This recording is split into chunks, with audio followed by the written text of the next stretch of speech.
I know a little bit about your music story and journey, but not very much. Maybe we can start with how you got to New York in the first place.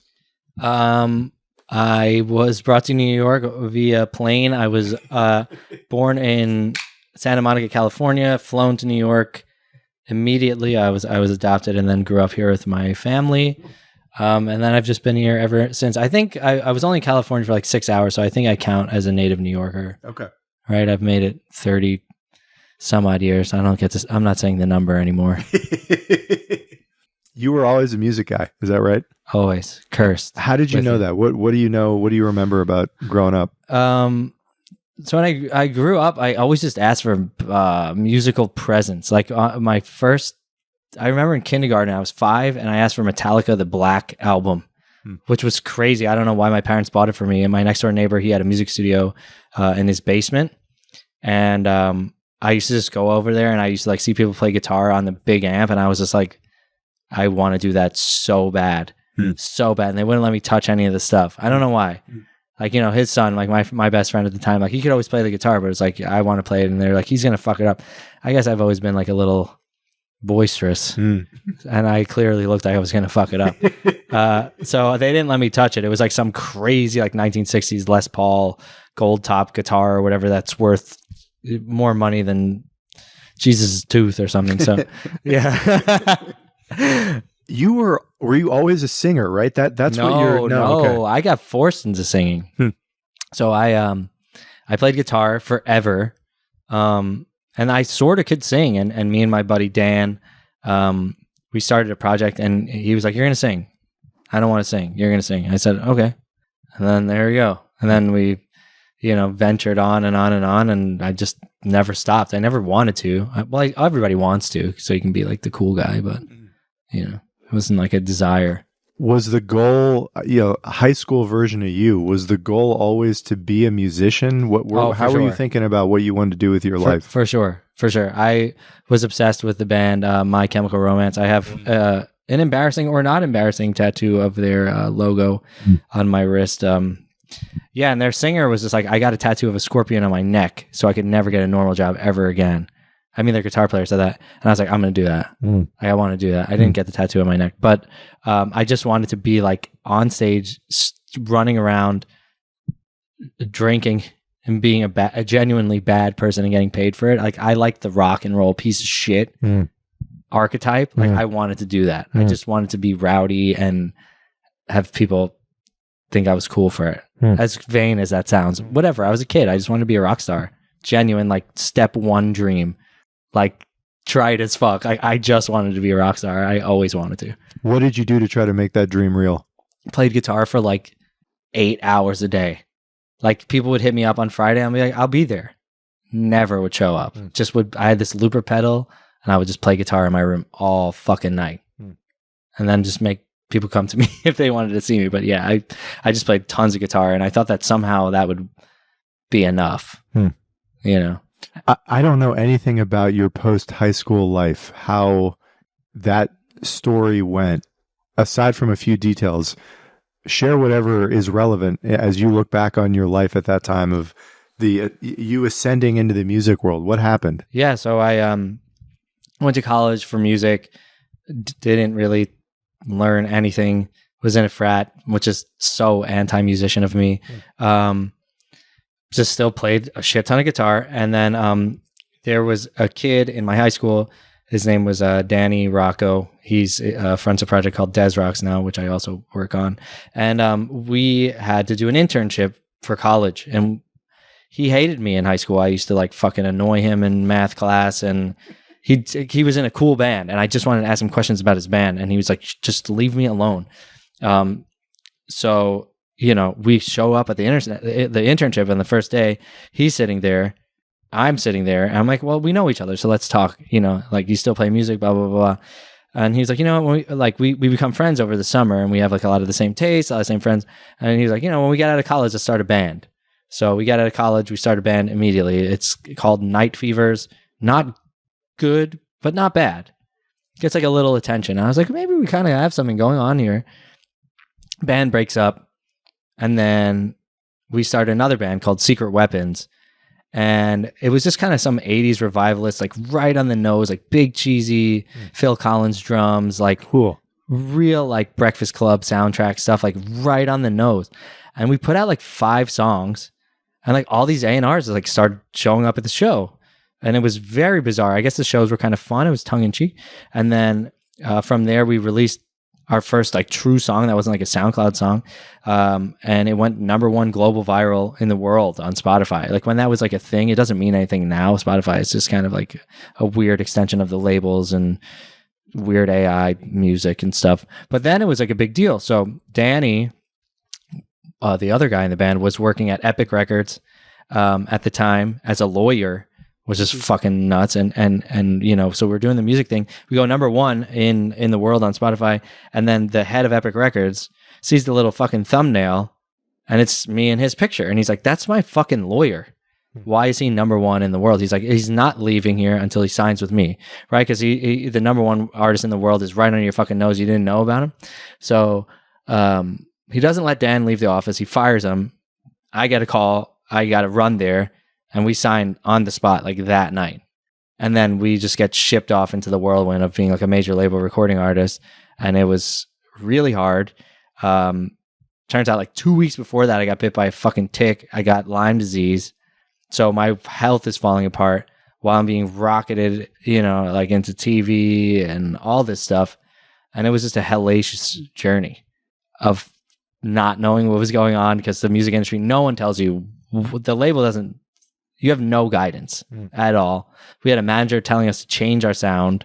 You get shipped off to LA. Everybody tells you to do something different. It was crazy. So yeah, that was like my musical journey. And then I can elaborate even more. The story just let goes. me stop yeah, you. I'll stop. I feel like I need to stop. Epic Records is the name of the label that signed you guys. Yeah, Epic Records. What was the name of the song that rocketed to #1 globally? It was called Something New.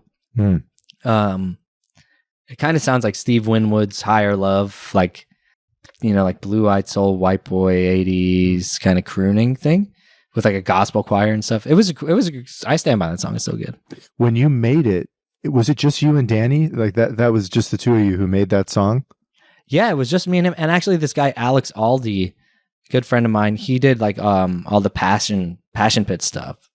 So like Gossamer and like those cool records. I don't know if you know Passion Pit. That was like a real mid-aughts, like they were like MGMT, Passion Pit, like all those like cool bands from that time. You know? Did you have a sense when something new came out that you had made something important? Definitely.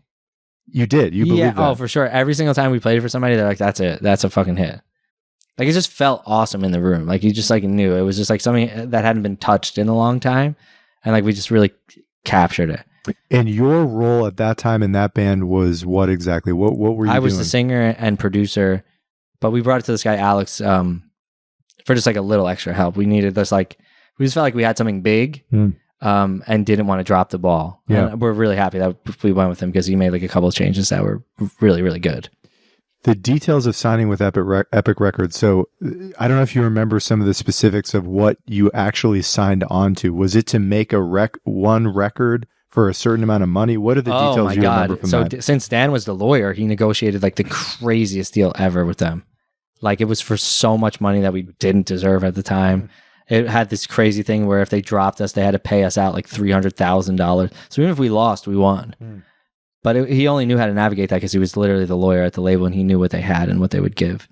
So it was crazy. There was like we were on the label with like Fifth Harmony and Shawn Mendes and fucking this guy Bobby Shmurda, like all this stuff. Like so we like all and Future, and Travis Scott, like all those things were happening around us, and we were just kind of like lost in the shuffle at that because it was just like, who are this 80s duo men?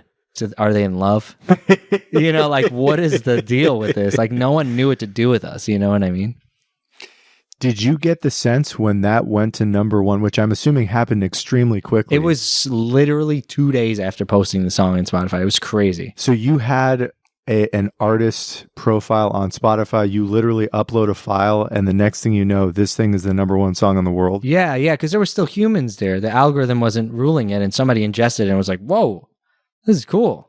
He's put on all the pop playlists, and it just went. When you signed with Epic Records, did you think I'm about to be famous? No. I knew it. I knew it was just like preseason football. Just because, you got drafted didn't mean you're actually going to see the field. So much you need to do to captivate the public. It's not easy to do.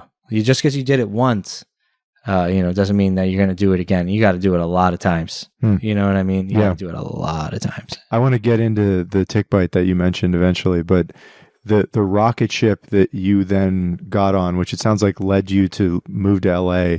Well, talk to me about the first like month or 2 or 3 after you signed with Epic Records. What happened? I think like 2 weeks after, they shipped us out on tour immediately, which I kind of didn't understand because we needed to like make an album or some more substantial content. We literally had like 5 songs. So we opened for this act on the label, A Great Big World, which was like, they got that song like, say something I'm giving up. Sure, yeah. Big ballad, right? Yeah. So like we were just like this, we always wanted to play like it was a heavy metal show. I think because we just come from like Long Island hardcore. Yeah. So like we were playing 80s songs, but like hard as fuck. It was such a bad fit. I don't know, man. I looked like, my outfits were so bad. I looked like Pitbull's manager. You know, the artist like Mr. 305. I was like in like a white suit. I don't fucking know, man. It was all wrong. We were just in over our heads. It happened so quick. And our manager, no guidance. Also, can I talk shit on this podcast? Yeah, you can say whatever you want. Yeah, it's this guy, Evan Winokur, terrible human being. Everyone he's ever worked with has fired him for some whatever reason. I mean, if he hears this, whatever, I won't be able to work with the artist Max anymore, or whoever he's tanking out there in the world, but just a dork. But he was like, you guys got to drop the 80s thing. I was like, that's the only reason we're here. Yeah. So that's one little birdie on your ear that, tells you bad advice. How did that tour go? And what, I would think if I'm you, these opportunities never happen to people. Are you like freaking out that like this is your shot? You've got to take advantage of this to give. I was too sick already. I was too sick. Yeah. The first thing that the Lyme disease did was settled on a nerve in my neck and semi-paralyzed one of my vocal folds, so I could barely sing. This happened to Shania Twain and Avril Lavigne. That's why they disappeared for years because of that. The exact same thing. Yeah, the exact same thing. They got Lyme, and it fucking makes you sound like a frog. It's bizarre. It paralyzed. So I just got signed, and I lost my voice. It changed forever. How long after you got signed did you notice there was something wrong? Oh, like while it was happening. While it was going on. Yeah, I was signing that contract. I was like, I feel like something's very wrong. Yeah. It was bizarre, but I didn't get diagnosed for years. Nobody knew what was going on with me. So you were ill and you didn't know why? Yeah. It was really scary. Like, I just couldn't like perform. They had to like patch me up before like every show. So what did you do? You're going out there trying to sing while you feel, I'm sure, like shit, like you can't perform. How did you manage? I just did it because I didn't know what else to do. Also, because like I was with my best friend, my brother in the project. I was like, I can't let him down. Yeah, I don't want to let my family down. They believed in me this whole time. I finally set foot on the cruise ship. I want to see how far we can go. So it was just like sheer willpower. It wasn't any magic or anything. It was just like, I'm just not going to quit. And, I would do the show and then lay down in bed for, 8 hours or the back of the van or, you know what I mean? When you're performing up there, are you writhing in pain? Like, is it? No, it's not pain. It's not painful. It went numb. Good? It just went numb. So you lose control of pitch and you just feel like nothing's right. Nothing's right. Your joints hurt. You have like a crazy fatigue. Like somebody's putting sandbags on your back. Your limbs weigh like 1,000,000 pounds. Talk to me about any other like symptoms of Lyme that are relevant here. I mean, you just mentioned a few, but like, what do you remember about how much it messed you up? Oh my God, it made me like autoimmune to mold, right? So all venues are fucking water damage. I would go in there, like, you smell like that funk. That's usually like something like endearing, like, oh, this is like an old funky place. As my brain would swell up, you'd feel like pressing against your skull. You'd like lose your fucking memory. Like, it was crazy. It made me go deaf sometimes if it was really bad. It was, and you just lose all the hearing in your ear. It took me like 10, 12 years to get better from this shit. I think I got it in 15. No, not 10, 12 years. It took like 7, 8. And I got better in like 2021. So, did you seek medical attention right away to try to learn what was going on? Yeah. The doctor was like, "You're crazy. This is all in your head." He recommended me to a psychologist and a psychiatrist immediately. That was like my first experience with like the American medical system. When they have something that they don't understand, they're like, "You're crazy." That was the response you got? Yeah. It's bad. Yeah. They just, instead of just saying, "I don't know," which would have been way better. Yeah. He's like, "Yeah, I think you might, it's all in your head." I was like, "Nice. Awesome." By the time I met you, I think you knew it was Lyme disease. I think you had already known that. Talk to me about how you eventually found out what the real culprit was. I went to this really expensive doctor. I had enough money to do it. If you don't have the money, I feel like it's a disease of the rich almost. It's like, you know, you hear all these podcasts and all these things to like get better. And it's like, buy this thing, do this procedure, do this biohacking shit. It's like, it all costs so much money. Had it not been dropped from the label, which was the best case ever. You know, me and my buddy split, you know, $300K 2 ways. Yeah. And I just had that money. I used it all to just like get better, you know? What did they do? Did they have a certain series of tests that they gave you that you had never taken it's called before? Like, how did they determine it's called it the was IGenics test. It's like, so like there's the Western blot Lyme test, which you'll go get at the doctor. They're going to give that. That's going to test for like 7 different variations of Lyme. There's like 150 of them. And I have like some Japanese strain. It was called like Borrelia miyamotoi or something. It's like the biggest on the rise on the East and West Coast. California has that one very bad. And it just didn't come up on it. Now they test for it. But like it was like early days of that. You know what I mean? And when you got tested for that, it came up positive? Yeah, it came positive. Did they know immediately it had that was what had affected your lymph node or what had affected your singing ability? I don't even know. I just like kind of like listened to their story. Yeah. My friends Avril and Shania, and they said exactly what had happened to me. You know, they just said my story verbatim. They're like, one day I just went and it went numb. You know, what can you do once you had that knowledge? Did it really matter? Like knowing that it was Lyme disease, how did that help in any way? It allowed me to just like do the right treatments, I guess. Just like, you know, so these antibiotics and all these crazy like herbal shits and detoxing and all these things. But you know what like really helped was just like the mental game. You know what I mean? Of being like, I'm just like not gonna be like a victim to this thing. You know, and you try everything. You really try, and it's hard. I mean, I still have like some weird symptoms. I don't always feel like amazing. But definitely I'm not feeling like how I was, you know, back then. Do you know when you got bitten? Like, is it in a certain part of Long Island or how? Yeah. It was a shelter island for sure. It's just like a tick hot spot for sure. I mean, it was worth though. I was clamming. I got some clams. There was high grass. I definitely was just walking by, and after that little trudge through the grass, it was on after that.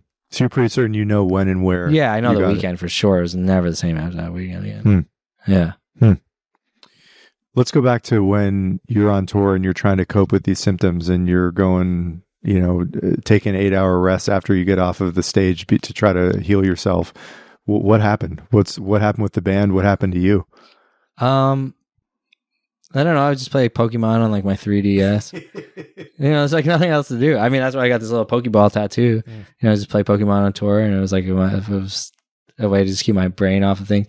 I was a fucking dickhead. I was miserable to be around, just mean. You know, because I was spinning my wheels. But other than that, I mean, there's some great moments. Great moments. I mean, there was something there. We went on tour with like Panic at the Disco, like Fall Out Boy. We were doing like Weezer. We're doing big venues, and the shows were good. I mean, there was a way for me to sort of squeak it out and, you know, blend it in with the backing tracks and some auto tune and stuff like that. There was a way to put on a good show for sure. I mean, I always wanted to put on a show. It just was not as fun as it could have been. It definitely wasn't drug, sex, and rock and roll. Yeah. And if it was drugs, it was doxycycline. You know, yeah, it was not cool. Different kind of drugs. But now music is really fun. You know. It's not fueled by Lyme disease panic. It's just by making fucking dope stuff that people like. And now I don't have to tour it. I just am behind the scenes. You know? Yeah, and I want to get into that. But did you determine, or your band determine, because of your health situation, you can't do this anymore? We put out an album. It was a mess, and we got dropped. They just didn't want to renew. L.A. Reid, the guy who had signed us, he got Me Too'd for a little, unsavory butt touching. Is that right? I don't know what they decided in court, but there was an intern or something. It was just that time. People were catching fucking strays, man. It didn't even matter. It didn't even matter. It would just be like, recite the Bible for me right now, or you're going to jail. And just like, it was like people were just getting strays. Yeah. I don't know. But once you left the label, once your champion leaves the label, it's over for you. You know what I mean? And the album didn't do good. It was weird. We tried to hold on to the 80s thing, but we also wanted to be Kanye and The Weeknd and the 1975, like all these projects. It was just like the influences were too far in between. We didn't have somebody like really honing in on like what it needed to be. You need a mentor in the music industry. Unless you come out of the box so certain of like what you sound like. And even then, you're probably not certain. You're just following your intuition and your heart with like your childlike enthusiasm. And then you evolve through that lens. But we had it, but people told us to change it. So once your vision gets obscured, it's like you need a mentor. You need somebody to like find your pulse again. You know what I mean? And once all the mentors are telling you different things, you just kind of get lost. Yeah. How are you doing during that time? I mean, it sounds like something deeply tragic about having both the best professional break of your life at the same time of getting the worst health news of your life, or health experience or outcome of your life at the same time. Do you remember what your psychological state was like? Yeah, I just wanted to end. I just wanted to take a nap. I just wanted to end the whole time. You know what I mean? Because you need to like, you're going to be a front man. You need like the machismo. You need to like feel confident. Yeah. Unless I'm like a Tom York Radiohead guy where I can just be like a recluse and people think I'm great for that. That was like not what I was supposed to be. I was supposed to have like a nice haircut and be handsome and stand there proudly and, deliver the goods. And I just didn't feel that inside. So it's hard to put that outside. I mean, you can do it for a while, but I just didn't have the fire. I just wanted it to end. But like, like my partner, Dan, now he's the front of this project and he just lives for it. He carves out every moment. Everything he does on stage is so electric and amazing. And he wants to be the front man and he wants to give more. And I was like, that's what it takes. And I didn't have that. Were you extremely depressed at that time because you were watching your dreams slip through your fingers? No, oddly not. Because I saw what the dream looked like and it was okay. It was okay. Like it wasn't all I thought it was going to be. The music industry changed so much. It wasn't, like social media had started to get involved and like some dumbass person at the label would be like, you need to go viral. And we lost we started losing universal virality. So people were connecting less and less on the same thing. It wasn't before like how it is now, but it was just like, you need to go viral. Let's put the name of the song in chalk on the floor. The street team will do that. It's like, what does that do? It was like, and then now you have to think of a way to go viral. Maybe busk in the subway, or you're doing all these things that are not inherently the music. And I was like, I just like the music part. And I think the more modern artists you interview, you're going to find a lot of people fucking exhausted by like having to be some sort of social media guy. And like, I saw that coming in 2016. I was like, I saw it coming bad. As though like that is the most important thing versus the art itself. I mean, it is. It absolutely is. You can go viral with a song that has like 15 seconds of something enjoyable. The rest of the song could be shit. It doesn't matter. Yeah. You know what I mean? You just like the TikTok clip goes off. The labels are all like, who's this? They were just signing based off TikTok for a while. I think they've calmed down with that because they realize like just because it goes viral on TikTok doesn't mean there's like a career artist there. Yeah. It's more of a moment instead of a career. Yeah. But that was like in the beginning of that. It wasn't as crazy, but when you say you saw what the dream was and it was okay, what was okay about it? What was good? What was bad? You just mentioned the bad of the social media coming, but what else? I don't know. It was just like a lot of the people I had been put in with to like make songs in LA. I didn't really understand why we were making a song together. It was like once you get in the co-write circle, especially in LA, maybe in New York, people will stay later, but in LA, dinner's at 5. You know, I would show up to my session at like, 11, noon, and you work on some song and it's not coming out that great, but the producer's like, yeah, track it. It's like, why? This is not good.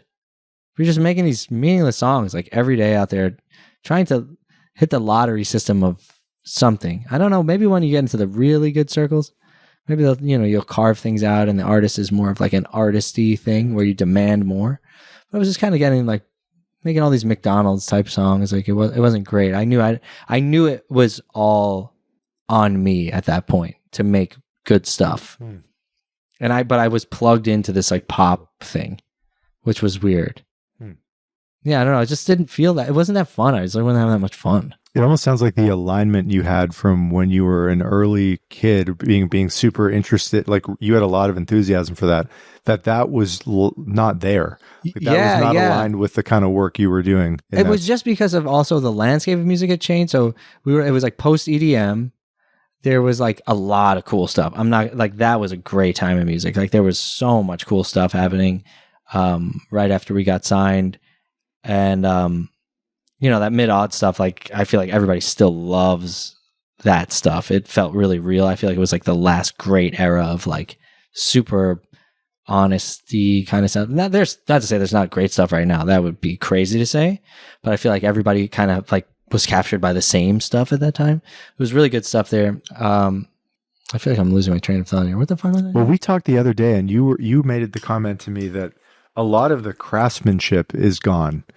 And I think that dovetails into what you just said about like the TikTok virality of people blowing up with something that I think, you don't regard as high quality music at all. And I have to imagine anybody that's listening to this would want your take on who you have admired. You just mentioned the mid-aughts. What's the great music to come out of that era? Oh, I mean like MGMT, Crazy, Vampire Weekend, Strokes, like everybody's still listening to that stuff. You put on a Spotify playlist and you type in the word indie, you're getting the Strokes. Like it's giving it to you. Like everybody still wants it. It's got a low skip rate. It's like that music is it's just so good. It's so weird. You know what I mean? It's like the guitar parts are angular and cool, or what the fuck was that band? This time I take you to your best friend's house. I don't remember who. Oh, not Naked and Famous. I don't remember. I know the song you're talking about. But yeah, you know the song, right? Like that song fucking is awesome. Yeah. Group Love. That shit is cool as fuck. I also, Tame Impala was popping at the time, which you like, which I showed you. So there was like a lot of cool. M83, was hot. That's all just amazing shit now that everybody's still. In 1975, that was a band that popped up while I was doing my thing, Bleachers. I think all that stuff is really great. The transition for you out of that band when you guys didn't get re-signed, you talked about the $300,000 that was written into the contract. Yeah. What did you do after that? I mean, I know you took care of your health, but where did life take you after the band dissolved? And what did you do? Nowhere good. Absolutely nowhere good. So I was kind of just like a recluse. I started no-lifing this video game. I got really good at it for no good reason. I have nothing to show. I will pop the fuck off if I play. It was called Overwatch. Don't play that game. It's too good. It's too fun. And they make the colors so bright, so your brain loves it. But yeah, I played that game for like a year and a half. So you're sitting on some money. You're sitting on some money. No, it's all gone. But I mean, at that point. Oh, yeah. You're sitting on some money. You've got time to do what you want. Yeah, it was nice. I read books. I got really, really good at guitar, like in a way I'd never been. And then I made some great relationships. I took a year off of music when, I was playing the game. I was like, I'm healing. I'm playing the game. I'm not going outside. And then I started doing sessions as just a producer, as just a computer dork. And then I started making like really cool connections. And that's like what got me back in. Like my manager was setting up with kids from Clive Davis School of Music, bringing me in on like really cool stuff that he was working on. His name's Brian Kirolf. Really amazing dude. He did Backstreet Boys, Lady Gaga. Like he's a pop genius, man. He's also the hardest working man too. So he kind of just like, mended my wings and got me back in and, put me behind the scenes where I think it's been very fruitful there because I just bust balls. I just bust balls and just like some kid who's like fucking 19 comes in and I'm like, what does this mean? Who are you? Let me look into your soul. You know what I mean? And I just try to pull and, like we do a bunch of sessions. Like you can't do this musical chair shit of session work. You got to work with the artist a bunch and like get in and like see like really what makes them tick. And like, like you make a couple records and stuff like that. That's like why I don't like that writing thing. You got to get to like know them and like you do a whole thing together. They have to trust you. You know what I mean? And you have to believe in them. It's like this whole relationship. So you knew Zoe Co. Yeah, we worked. We did great things together. She got signed and she's in LA and my manager brought me in on that and just a bunch of other cool shit. Is that evolution from former musician now not actively touring to producer? Is that a fairly common story in the music world? Definitely. It is. Definitely, for sure. For sure. Because to be an artist, you have to be under the microscope. You know what I mean? Like somebody could just call you the F word on Instagram because you look weird in a picture or something like that. You don't have to deal with any of that anymore. You just make the beats. You just feel the emotion of the music. You're getting the best of music. If you're an exhibitionist, you're missing out. But other than that, I mean, you just play the chords and you hear the melodies and you feel the emotion. You write lyrics. You're under the hood. And I think that's like really rewarding for like a lot of artists. Like I think like a lot of the birthing of music is their favorite part and the other stuff is secondary. Because that's the craftsmanship. Yeah, you just want to make weird noises and find your inner child through like some crazy chord you never played before or something. As someone like myself that knows nothing about this world, what does a music producer actually do? You just alluded to some of this, but what are all the hats you wear? First and foremost, you try to like figure out what that artist does best and you bring it out of them. There's like the old school style of producer like Rick Rubin where he doesn't twist any of the knobs. He doesn't do anything. He just has really good taste and guides. He's producing, he's just like guiding the ship. And then the modern producer is like you're an engineer. So what you record the vocals, the guitar, the drums, and then you also do all the computer dork stuff. Like, you're on Logic or Ableton or whatever software you use, and you're in the computer, you're programming the drums, the synthesizers, you're auto-tuning everything. So like, you pretty much just, as a producer now, you are like a one-stop shop for the creation of a song. Like I as a producer, I help write lyrics. You know what I mean? There's just so many different brands. You're a fucking therapist. The artist is having a nervous breakdown. I can't do this today. I'm shit. You have to like, bring them back. You do so many things. As a producer, you are doing so many things. And I think that's why we still get to ask for like pretty decent fees. You know what I mean? To where like songwriters and stuff, like they beg for fees. They deserve them. But traditionally they've never gotten them. I think as the producer really takes it over the finish line and does the heavy lifting of the work after the artist has put in their. Typically, are you the sole producer in the room doing all this work, or are you working with a team of producers?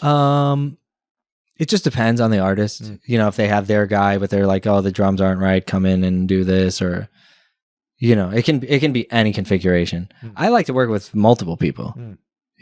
I think the more the merrier. Sometimes, it just depends on the artist. It depends on how intimate it is. It depends on the levels of trust. It's, that kind of the music producing world, I'm assuming, is still primarily in LA, but it exists here as well. Yes, where do you do your work? We have a studio in Long Island City, really awesome place, just big view of the skyline. Some of us are still fighting the fight in New York. I think the only reason why it's not popping here is rent is just so crippling. I've always known how to just fake it here. So I stuck around. And I think there's something about the cold and the dark of winter and like working through that. I think it just takes it's just like a stubborn cunt kind of. And I guess I'm stubborn that way because I guess I never quit and I don't intend. Yeah, I don't know. LA, I feel like there's like more support for artists out there. Some publishers and labels, they do good things for younger artists and stuff, where they'll put you up in a place where there's tons of producers, like 8 of them living in a house, and it's like the real world of producers. That might just dated me. I don't think the real world's on anymore. But yeah, there's more of a support system in LA, and there's way more artists, and it's way more concentrated.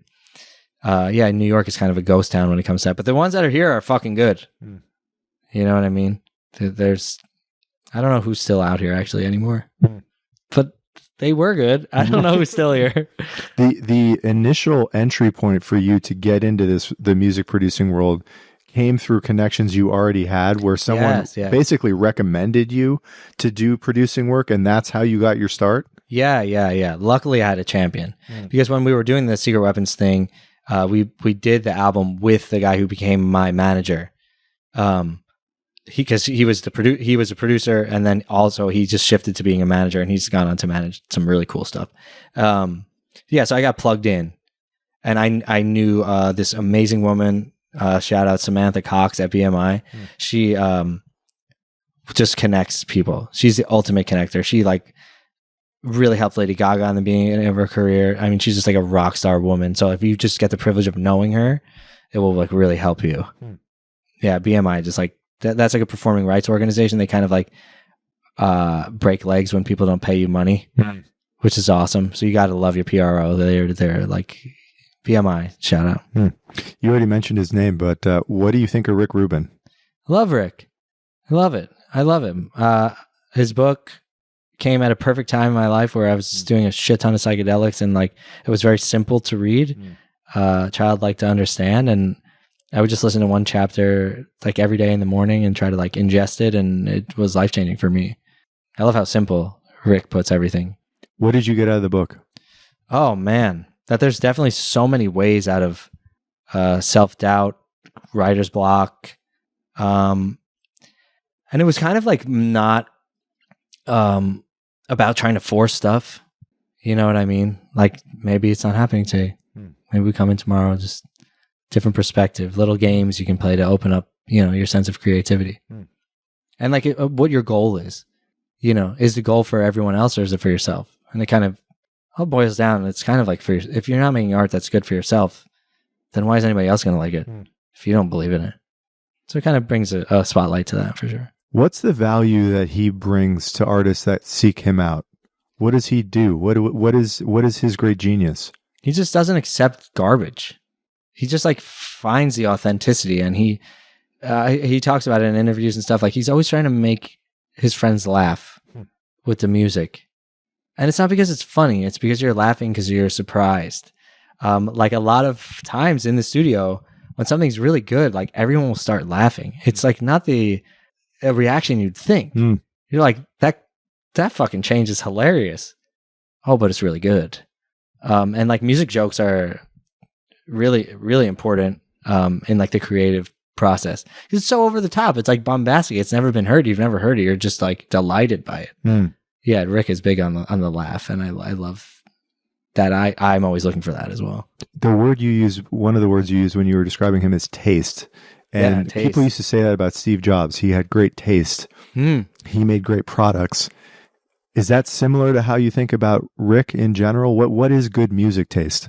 Good music taste. Yeah, definitely just getting something that just like emotes, like finding like the raw emotion. And I feel like he's every project that he does that does really well, you're just going to feel something from it. And it's just going to be like a middle finger in the air. It's not conventional. You know, like you listen to System of a Down's Chop Suey, which is one of his, you know, most famous records he's ever produced, sold billions of copies. That record's crazy. It has like multiple movements. It's made by guys who are, I believe, Albanian.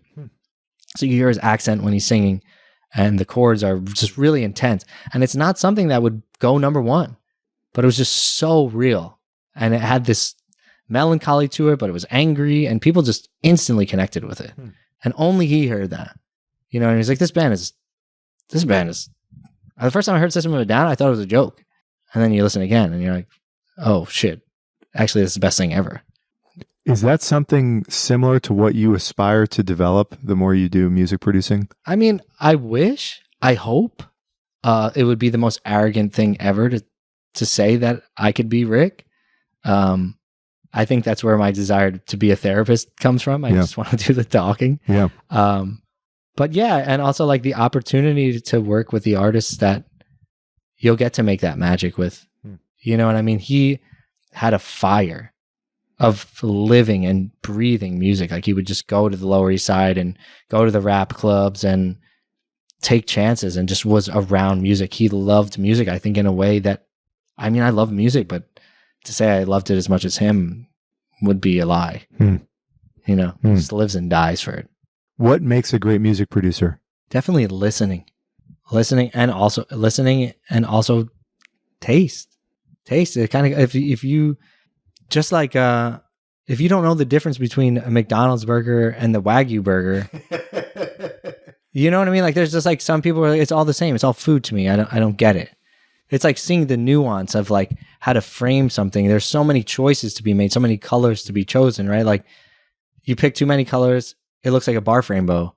You know what I mean? Knowing when to be reserved, or maybe there's no, you know, mid-range instrument. Maybe it's all on the bass here, and we just let people, the vocals featured way above, hot in the mix. It's like the person's whispering in your ear, just like a Billie Eilish song, right? Like there's no guitar. There's nothing like flooding where the vocal sits in the song. It's all the bass. So you're just left with Billie in your fucking ear, in your head, layered 20 vocals deep. Like, and that's what they kind of came up with, her brother Phineas, right? That's an example of the producer having like this taste, and the artist also having this taste and this vision to be reserved. And in that reserve, we connected more with the artist because there was nothing hiding the artist. It was, she was center. And that's a production move for sure. Do you know what I'm saying? That's just one example of many, of a producer and the production choices being the aesthetic and the star of the show. Yeah. Yeah. What music today excites you? What the craftsmanship that you appreciate, and maybe it's almost no one, because we just talked about this the other day. I would not dare say no one. Who there's so much. Who comes to mind? Who should people be listening to? There's a kid, Sam Austins, who popped off on TikTok, which is crazy because that's counterintuitive what I said. He had this song called Seasons, and I played it, and I was like, I mean, yeah, it made a good TikTok sound, but boy, was that like the coolest song of the fucking year. Really cool, like almost like 90s freestyle beat with vocal samples going crazy. I thought he was super visionary. He doesn't need to be talked about anymore. Fred again, crazy good artist, just like pulling vocals from Instagram and TikTok, just people speaking and then auto-tuning them or melodyning them into beautiful tapestries. I mean, Fred again, next level. Tyler, the Creator, still putting out crazy stuff. Still listen to like a lot of Disclosure. They still fucking crush. But like something that's new, McGee is amazing. I told you about McGee the other day. Dijon. I don't know. Bon Iver just put out a new album. Shit was crazy. But I can't think of anything like really super hip that nobody would know about. I haven't had time to dig. I've been working on like this album for a long time, and it's a rock album. So for your influences, you usually go backwards, you know? So I've been doing a lot of going backwards. As you look at the future of your music career, what would success look like? If we talked in 5 years, what do you hope to achieve? Honestly, eating food, breathing out and being like, this is sustainable. This is great. I'm still having a great time. AI didn't do the thing that it did. And I just am loved and give love, and I just make music, and there's little stress. You know, I don't really have like this big aspiration. To simply do it and not have any other work is the greatest privilege ever. And I've somehow squeaked that out. So yeah, I would want like a Benz or something like that. But if that doesn't necessarily happen, hey, I mean, at least we're like here and I'm happy. I've tried doing things that were not for me, and my body revolts. Do you know what I mean? Yeah. So like the next thing would not be like some sort of corporate job. It would be some fucking either esoteric or tree hugging sort of thing. I don't know. I'd rather just be like in the creek in the woods, man. I don't know. I really don't know what it looks like. I just hope that it feels nice. Yeah. That's a good place to stop. Thank you. Yeah. Thank you.